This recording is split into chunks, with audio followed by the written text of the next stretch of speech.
Мистер Пуш. Разкази за Пуши и Кити. Прочетено от мен, Гергана Стоянова. Музика – Борис Чакъров.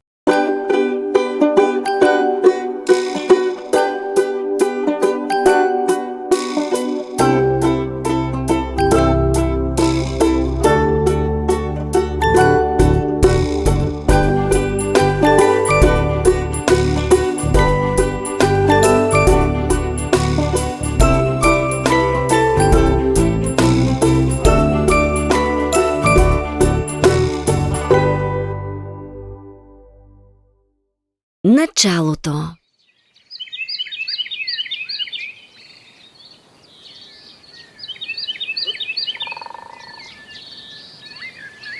Пуши бе малко розово таралежче, което никога, ама абсолютно никога не бе правило лошо на когото и да било. Най-интересното за него бе, че бодлите му не бодяха. Да, представяте ли си колко добро същество беше то? Та подострената му коса не бодеше. Разбира се, неговите братя и сестри, а най-вече двамата му братовчеди, Били и Ръсъл, непрекъснато му се подиграваха. Те го наричаха ходеща четка за дрехи и се заливаха от смях.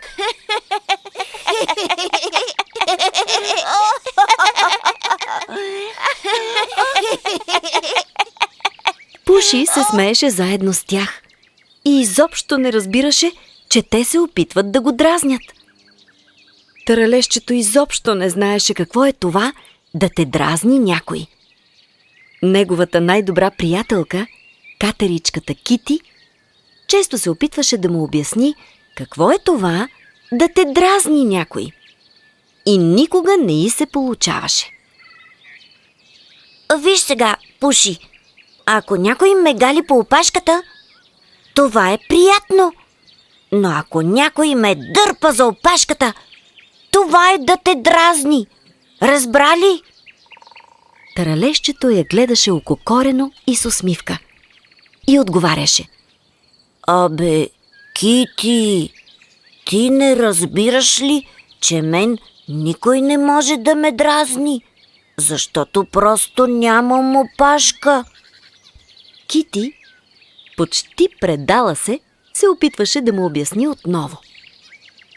Виж, Пуши, добре. Примерно се опитай да си представяш, че трябва да пиеш студено мляко, а ти обичаш топло.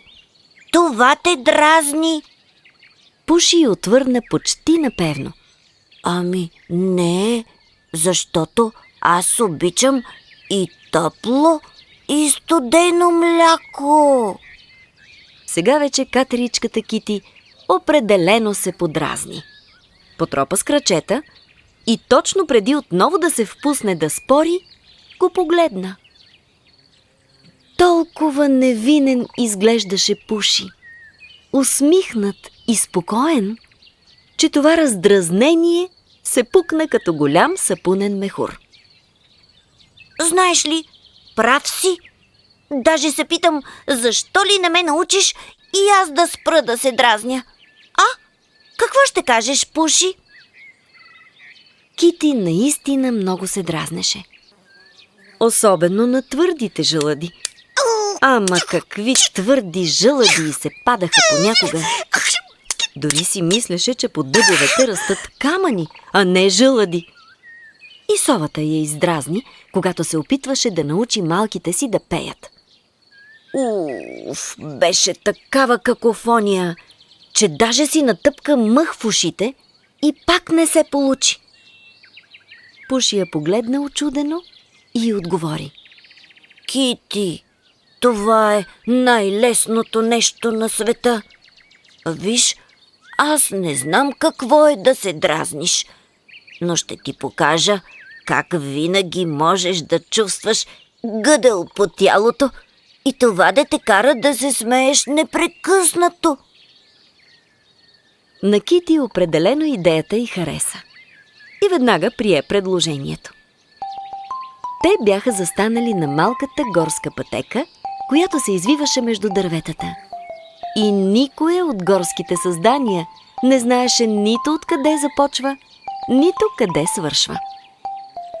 По тази пътечка винаги обаче щъкаха почти невидимите горски войни – мравките. Повечето от животните се дразнеха от това, защото трябваше да внимават къде стъпват. Знаеха, че ако стъпят върху тях, ставаше направо страшно. Тези миниатюрни войничета имаха железни челюсти. За секунди този, който бе направил грешката, биваше покрит напълно с атакуващите мравки-войници, които пускаха в действие болезненото си оръжие, а гората се огласяваше от писъците на натрапника. Да, всички знаеха това и много, ама наистина много внимаваха къде стъпват по пътеката. Но не и Пуши. Кити, застани до мен и прави това, което правя аз, но изключително внимателно. Катеричката застана до него леко уплашена. Сега, Кити, с теб ще легнем на пътеката и не трябва да мърдаме изобщо. А мравките?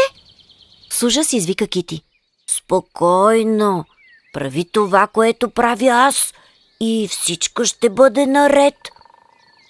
Кити някак си му повярва и те легнаха напряко на пътеката. Затвориха очи.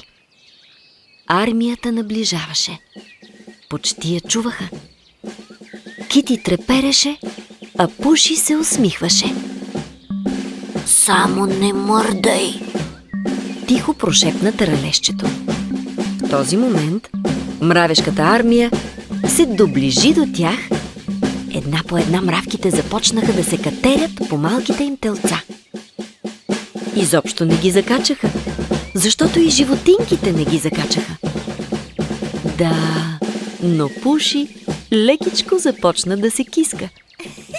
Не за друго, а крачетата на мравките наистина правеха такъв гъдел, че удоволствието бе незаменимо. Кити вече се бе отпуснала достатъчно. И разбира се, че и тя започна да се киска.